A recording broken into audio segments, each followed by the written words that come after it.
Okay, this one's ready to put together, or to tape up rather, so I just wanted to point out a few things here, bring your attention to a couple items. If you remember when we put this thing together, we got room right here, that much insulation. Alright, down here we've got that much insulation.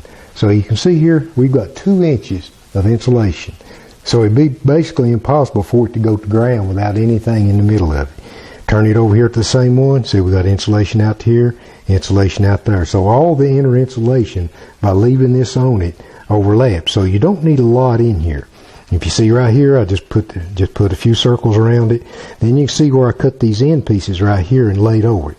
All I do is just take a piece of 2619, cut it ever how long I need it, just lay it right down there. And you can see the edge over here. But look what it does up here. See on the top how it smooths that up? So when you tape it together, it's nice and even. The other thing you want to do is make sure you stagger your monitors and your grounds. You see we got the connector out here between the original insulation here, and then we got it out here between the original insulation. So stagger everything in the splice.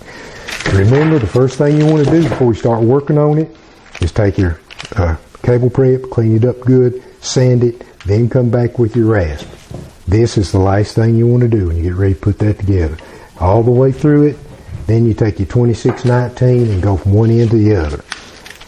Now, if you remember on the high voltage, we put the high voltage tape on it, but this one, this is the only thing you put in it. This is what's on your connectors. Then you start right out here just at the end, past where you slit your cable, and you take this, run it all the way through, half lapping it, then you come back out here just like we did with the outer jacket on the others, the length of your jacket all the way across it, and tape the ends down. And by doing that, now see, this is a special waterproof material, and you see you can get the same bond all the way through it. So if you get that cut, water still don't go in it. So what you want to do is pull that nice and tight, get that waterproof bond all the way through.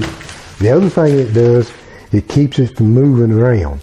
That's just like if I took my hands right here and kept doing this for a while, I'd probably get a little blood dropping out from the fingernails. But if I just flexed them this way, see, I could do that till my elbows get tired and there's nothing coming out of that hand. That's the same thing you want to do inside these cable splices. Put them back together as close to the factory as possible. And when you do that, it's going to take you a little bit longer. But it's going to be longer before you go back into it again, if you go back into it again. So take the time to do it right the first time and then do it less from there on out.